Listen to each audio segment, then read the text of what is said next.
읽겠습니다. 내가 해 아래에서 내가 한 모든 수고를 미워하였노니 이는 내 뒤를 이을 이에게 남겨주게 됨이라. 그 사람이 지혜자일지 우매자일지야 누가 알냐마는 내가 해 아래에서 내 지혜를 다하여 수고한 모든 결과를 그가 다 관리하리니 이것도 헛되도다.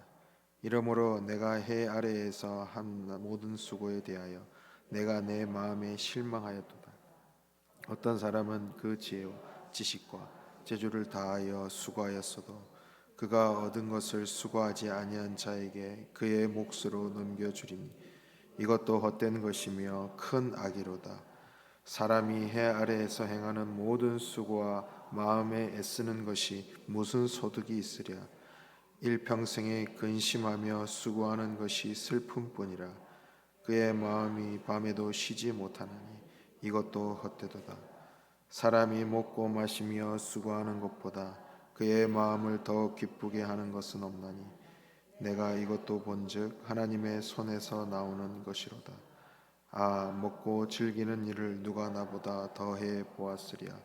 하나님은 그가 기뻐하시는 자에게 지혜와 지식과 희락을 주시니 죄인에게는 노고를 주시고 그가 모아 쌓게 하사 하나님을 기뻐하는 자에게는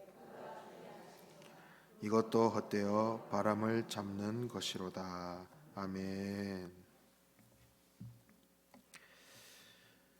여러분 혹시 삼포 세대라는 말을 들어보셨습니까? 삼포 세대. 뭘 포기했을까요?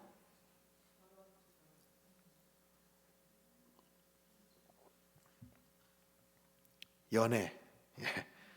연애를 포기했다. 또 뭘 포기했을까요? 결혼을 포기했다. 또 뭘 포기했을까요? 출산도 포기했다. 듣기만 해도 뭔가 좀 우울하죠. 근데요, 더 나아가서 이제는 뭐라는 줄 아세요? N포 세대랍니다. N포 세대. 그러니까 3포에 더불어서 집도 포기하고 직장도 포기하고 경력도 포기하고 취미도 포기하고 인간관계, 건강까지 포기하는 그런 상황에 이르렀다. 그것이 N포 세대입니다. 다시 말해서 꿈, 이상, 목표 이런 것들을 상실한 시대를 살아가고 있다는 겁니다. 이것이 다만 개인의 문제겠습니까? 사회 전체적인 문제겠죠. 우리가 함께 고민하고 해결해야 될 그런 이 세대의 문제입니다. 그러면서 생겨난 것이 뭐냐면 이 사람들 사이에 새로운 현상이 생겼어요. 욜로족이라는 것이 생겼어요. 욜로족. 들어보셨나요? 나는 오렌지족밖에 못 들어봤는데 욜로족이라고 해서 You only live once라고 해서 한 번뿐인 인생이다 이겁니다. 한 번뿐인 인생 뭐하자? 즐기자. 한 번뿐인 인생인데 내 인생 그냥 행복하게 살자. 집을 준비하고 결혼을 준비하고 그런 거 다 필요 없다. 그냥 오늘을 즐기자. 라면서 버는 족족 다 쓰자. 이런 소비의 형태가 욜로족이라고 합니다. 그리고 더 나아가서 이제 파이어족이 생겼답니다. 파이어족은 뭐냐면 내가 이제 열심히 어느 한 기업에 속해서 어느 한 회사에 속해서 열심히 일해 가지고 내가 그 기업에 기여해 봐야 뭐만 하더라는 거예요? 높은 사람들 배만 불리더라 이거예요. 기업의 임원진들 높은 자리에 있는 사람들만 배불리더라 이거예요. 열심히 일해봐야 나한테 돌아오는 건 쥐꼬리만한 월급이더라 이겁니다. 그래서 조기에 사퇴를 해버리는 거예요. 조기에 그냥 사표를 내 던져버리는 겁니다. 그래서 백수를 살거나 아니면 자기가 이제 개인 사업을 한다거나 아니면 자신만의 어떤 방법으로 뭐 각종 어떤 투기 같은 것들을 해서 어떤 수익을 가지고 그걸로 남은 여생을 산다. 뭐 이런 파이어족이라고 합니다. 제가 드리고 싶은 말씀은 뭐 욜로족처럼 살자, 그냥 나의 행복만을 추구하면서 살자, 그것을 이야기하는 것이 아닙니다. 오늘 우리 본문 18절 말씀을 다시 한번 읽어볼까요? 18절입니다. 시작.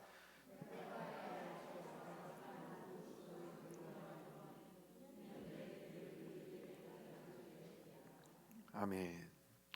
해 아래 인생의 허무함을 극복하기 위해서 인간적인 모든 노력을 했는데 아무 소용이 없다라는 겁니다. 여기서 해 아래, 이 해는 시간을 의미하죠. 이 고대 사회의 해는 곧 시간입니다.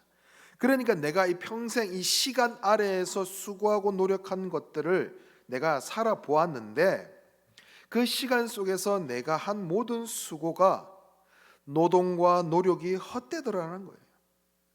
내가 수고한 것이 다른 사람에게 갈 뿐이더라, 이 말입니다.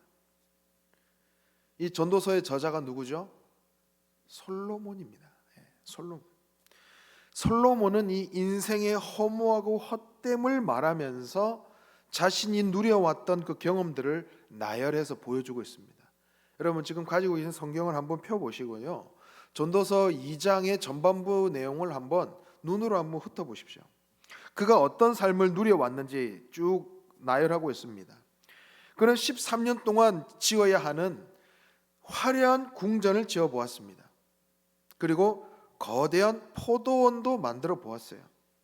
그리고 온갖 과수들을 심어 보았습니다. 거대한 저수지도 만들어 보았어요. 수많은 종들을 거느려 보았습니다.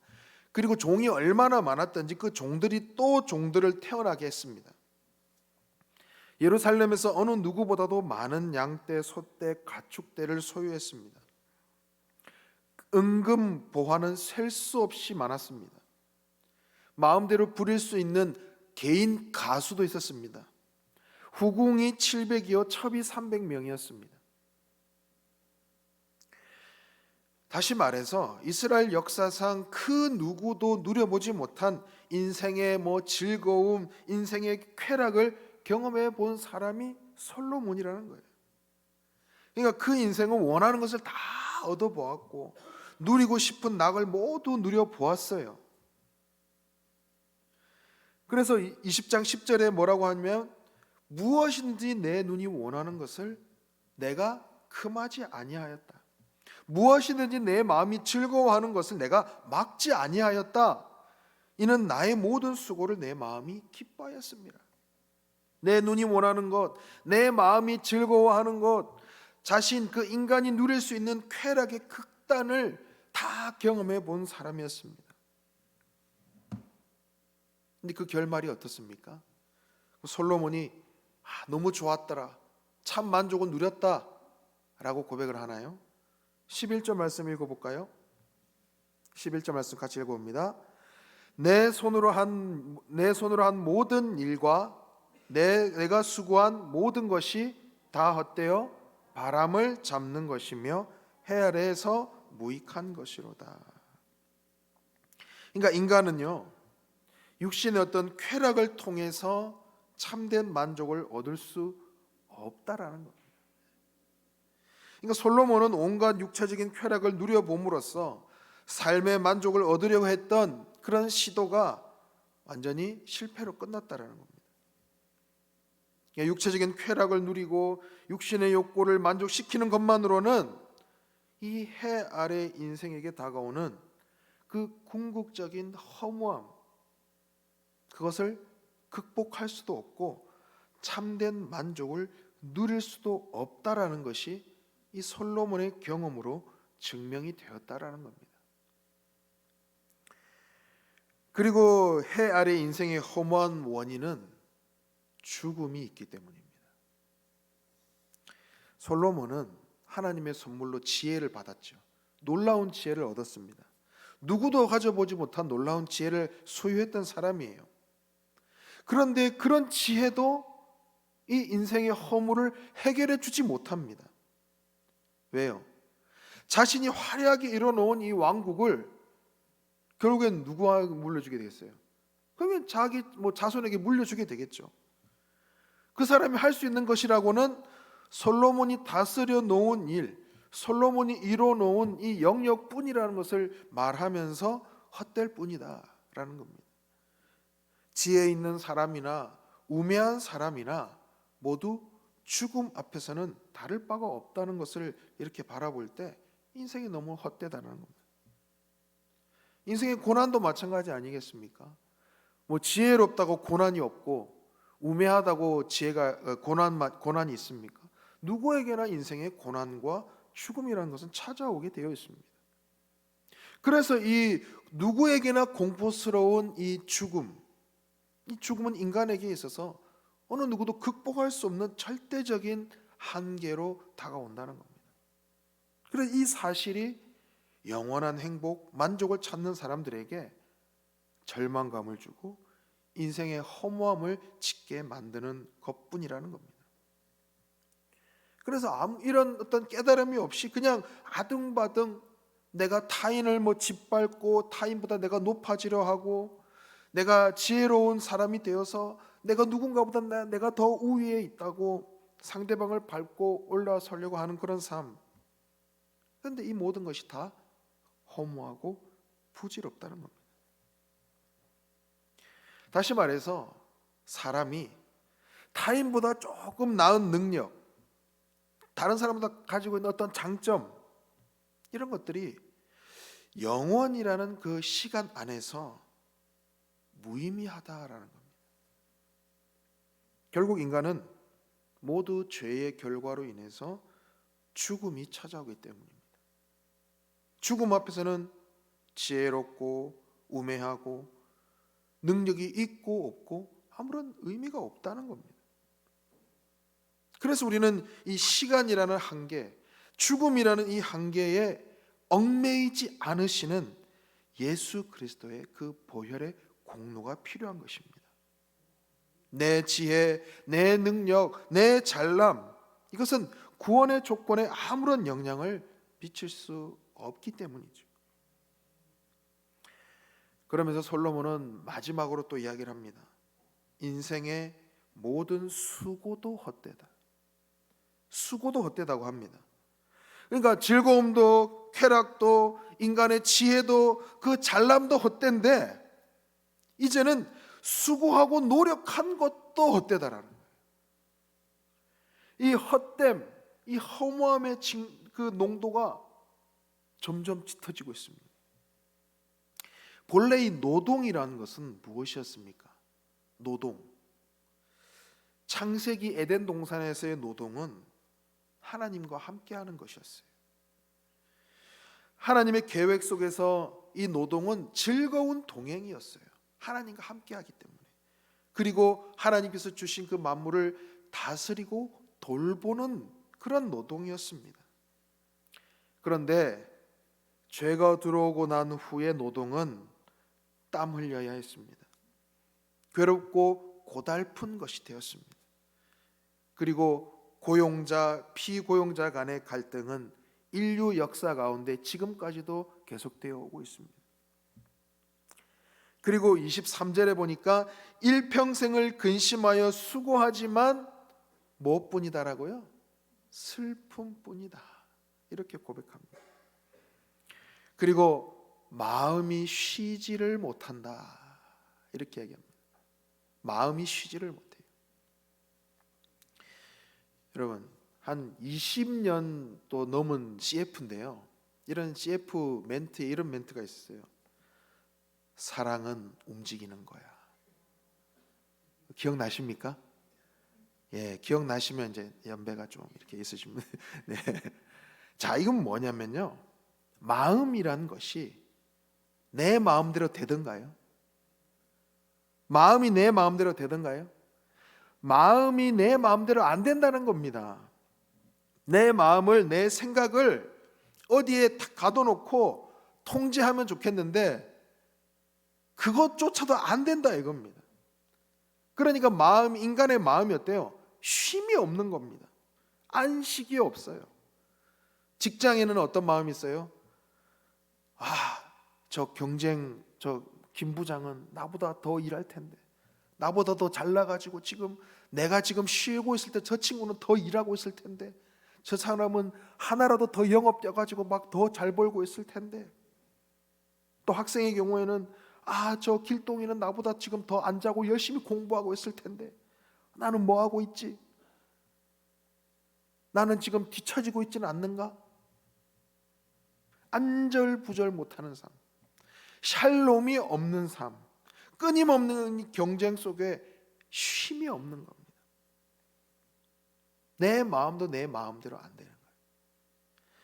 솔로몬은 이런 인간의 슬픔, 이 고민, 내 마음대로 안 되는 이 내 마음, 이러한 것들을 놓고 탄식하면서 인간이 평생 동안 수고하고 피나는 그런 노력을 통해서 얻은 그런 열매들도 결국에는 다른 사람에게 넘겨주고 결국 죽음을 맞이해야만 하는 그런 허무한 존재인가, 이렇게 이야기하고 있는 겁니다. 물론 그런 노력들이, 그런 수고가 아무 의미가 없는 것은 아니죠. 그러나 그 인생 자체를 보았을 때 열심히 수고하고 쌓은 것들이 한순간 다른 사람에게 다 넘어가게 될 때, 그 수고와 그 헌신, 쉬지도 못하는 근심하고 수고한 것들이 허무하게 끝나는 것을 보면 참 허망할 때가 있다는 것이죠. 연예인들 혹시 인터뷰나 간증을 혹시 보신 적이 있으시면 종종 그런 얘기를 하더라고요. 대단한 공연을 합니다. 연예인들이요. 콘서트를 합니다. 수많은 팬들 앞에서 또는 그 대중 앞에서 환호를 받습니다. 자신의 노래나 춤, 어떤 연기, 이런 것들을 하면 열광하기도 하죠. 그런데 그 공연이 끝나고 나서 텅 빈 그 공연장을 보면 불현듯 큰 공허함이 밀려온다고 해요. 그것이 너무나도 허망하고 허무하다는 거예요. 그런 허무함, 공허함을 또 극단적인 방법으로 해소하려고 하다 보면 극단적인 쾌락적인 것, 술, 마약, 성적인 것으로 쉽게 빠진다는 것이죠. 참, 그런 것을 보면 인생이 너무나도 허무한 것 같습니다. 그러면 이 전도서가 이야기하는 것이 뭘까요? 솔로몬이 말하려고 하는 것이 뭔가요? 인생은 그냥 허무한 것이다, 허무주의, 염세주의인가? 그냥 허무에 대해서 이야기하다 보니 지금 내 삶도 너무 허무하다, 오해하지 마십시오. 오늘은 바로 하나님의 그 섭리로, 하나님의 섭리에 승복함으로 삶의 가치를 깨우치기 위해 우리는 이 자리에 모였습니다.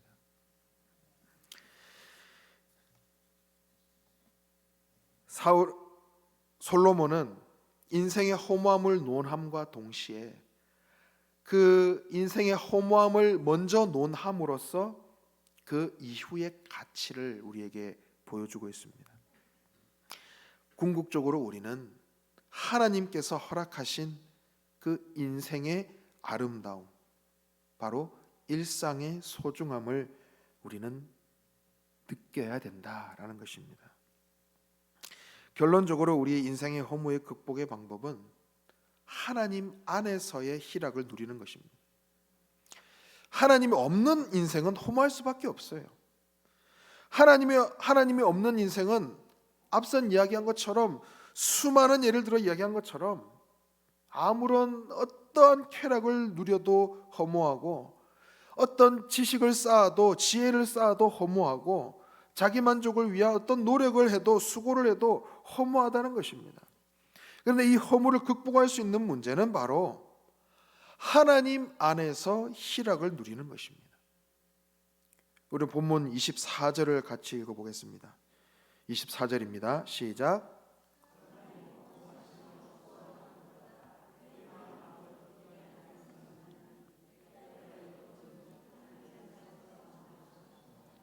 아멘.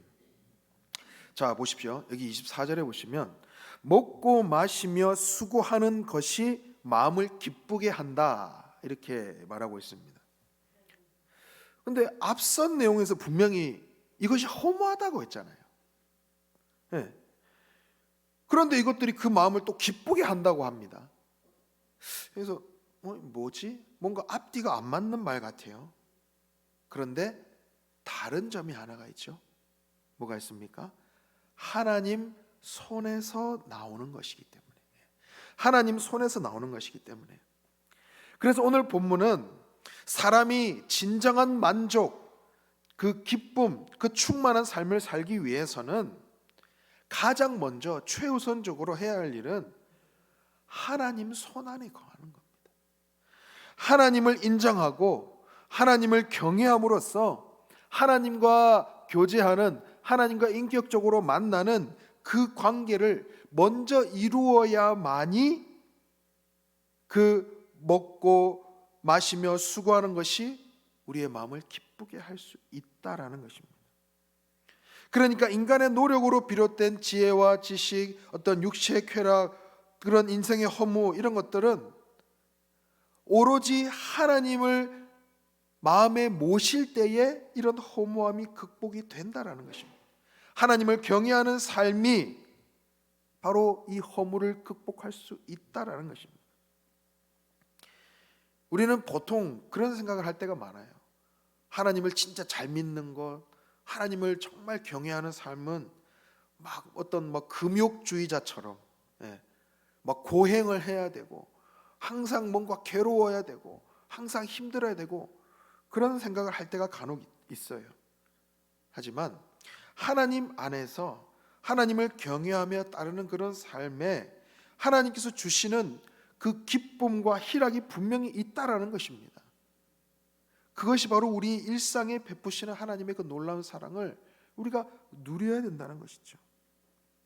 나의 삶의 작은 것, 작은 것에도 행복할 수 있는 것, 우리에게 주어진 그 단순한 행복을 향유하는 연습을 우리가 해야 된다라는 것이죠.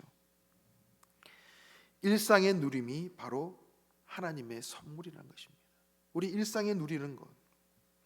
자, 25절을 세 번역으로 이렇게 나와 있는데요. 같이 읽어봅니다. 시작. 그분께서 주시지 않고서야 누가 먹을 수 있으며 누가 즐길 수 있겠는가. 지금 우리가 누리고 우리가 지금 경험하고 있는 이 일상이 바로 하나님의 은혜라는 거예요. 지금 이 시간 그 자체가 하나님의 은혜입니다. 이런 인생의 중요한 깨달음을 얻어가는 그런 인생 가운데 하나님께서 주시는 놀라운 선물, 그 26절에도 나오지만 그 안에서 지혜와 지식과 희락을 하나님께서 선물로 주신다는 거예요. 이것은 세상의 것과 비교할 수 없는 겁니다. 여러분, 쉴 수 없는 마음, 앞서 그런 마음을 이야기했습니다. 인간의 마음, 쉼이 없는 그 마음을 이야기했는데, 근데 우리는 그 쉼을 얻을 때가 있어요. 우리가 어떤 때 쉼을 얻느냐면 무언가에 집중할 때 쉼을 얻어요. 무언가에 집중할 때. 여러분, 무언가에 가장 큰 집중을 할 수 있을 때가 언제일까요? 가장 큰 몰입을 할 수 있을 때. 사랑이죠, 사랑. 누군가를 사랑할 때 완전히 몰입하게 되지 않습니까? 다들 사랑을 안 해보신 것처럼 누군가를 사랑하면, 완전히 몰입하면, 그 집중하게 되면 어때요? 다른 생각이 안 나는 거예요. 그 사람만, 그 분만 생각이 나는 거예요. 내가 누군가를 사랑하게 되면 내 마음에 어떤 복잡한 번민, 그 잡념은 사라지는 거예요. 단순히 에로스의 사랑을 말하는 것이 아니라 하나님의 사랑, 또 우정도 맞겠죠. 그러니까 사랑하기 우리는 힘써야 돼요. 사랑하기 힘쓰다 보면, 사랑하기에 집중하다 보면 그 마음에 참 안식과 쉼을 점점 누려갈 수 있다는 거예요. 그리고 궁극적으로는 하나님을 사랑하는 것. 하나님의 사랑을 우리가 누리는 것, 나도 하나님을 사랑하는 것, 그리고 내 자신을 사랑하는 것, 그리고 나 자신을 사랑하는 것처럼 이웃을 사랑하는 것, 그것이 우리의 마음의 불안감, 우리의 허무함을 떨쳐낼 수 있는 방법이에요. 바로 하나님께서 우리 인생에 주신 대명령, 하나님 사랑, 이웃 사랑, 그 안에서, 그 주어진 그 삶 안에서 우리 그 일상 가운데 인생의 허무함을 극복하고 그 시간을 충분히 향유하고 그 시간을 안식을 얻으며 누릴 수 있게 된다는 것입니다. 바로 지혜로운 사람은 이렇게 우리에게 주어진 이 선물과 같은 이 시간, 선물과 같은 이 일상을, 이 주어진 시간을 은혜로 누릴 줄 아는 것입니다. 내게 주어진 것이 너무나 소중하고, 내가 만나는 사람들이 너무나 소중하고, 내 옆에 있는 가족들, 이웃들, 형제 자매들, 교회의 동역자들이 너무나 소중한 것을 아는 사람은 감사할 수밖에 없는 겁니다. 이 일상의 시간들, 내가 누리는 이 모든 시간들이 너무나도 소중한 선물인 것이죠. 우리가 하나님 앞에, 하나님 안에 거하면 이 일상을 선물로 느끼며 사랑하는 삶을 살게 될 때에 내가 먹고 마시고 즐기는 것이 의미가 있고, 지혜를 쌓는 것도 의미가 있고, 노력하고 수고하는 것도 의미가 있는 것입니다. 모두 하나님 앞에서, 하나님 안에서 이루어지는, 그리고 영원한 삶을 향해 나아가는 그런 발걸음이기 때문입니다. 솔로몬은 즐거움도 헛되고 지혜도 어리석음도 모두 헛되며 결국은 인생의 모든 수고도 헛되다 했지만, 하나님께서 주시는 것을 통해서만 참 기쁨을 누릴 수 있음을 솔로몬은 고백했습니다. 지혜자의 수고와 우매자의 수고가 결국에는 헛되지만, 우리 용인정덕의 가족 여러분들은 하나님께 속하여 일상을 선물로 만들어 가시기 바랍니다. 그래서 그 삶이 은혜 아래 있는 자 되시기를 소원합니다. 그리하 해서 우리에게 찾아오는 헛됨, 허무와 싸워 승리하시기 바랍니다. 그리하 해서 하루하루의 삶에 하나님께서 주시는 그 일상, 하나님께서 주시는 그 기쁨, 그리고 사랑을 실천함으로써 보람을 느끼며 하나님께서 허락하신 그 희락을 누리는 그런 삶이 되시기를 간절히 소망합니다. 기도하겠습니다. 모든 찬양과 영광 받으시기에 합당하신 하나님 아버지, 하나님이 없는 인생은 괴로움도 쾌락도 헛되고 지혜와 잘남도 헛되며 열심히 노력하고 수고함도 헛됨을 깨닫습니다. 이런 허무함으로 끝나는 인생이 아니라 하나님 아버지를 우리 중심에 모시고 일상의 삶을 소중한 선물로 만들어가게 하여 주옵소서. 하나님을 경외함으로 헛됨과 허물을 물리치고 하나님께서 주시는 참 기쁨과 희락을 맛보는 삶이 되게 하여 주옵소서. 우리의 일상의 삶이 하나님의 사랑을 베푸는 삶이 되게 하시고, 그런 삶에 즐거움도 의미가 있고 지혜도 의미가 있고 노력과 수고도 의미가 있는 삶이 되게 하여 주옵소서. 그 인생 가운데 하나님의 영광이 드러나게 하여 주옵소서. 예수님의 이름으로 기도드립니다. 아멘.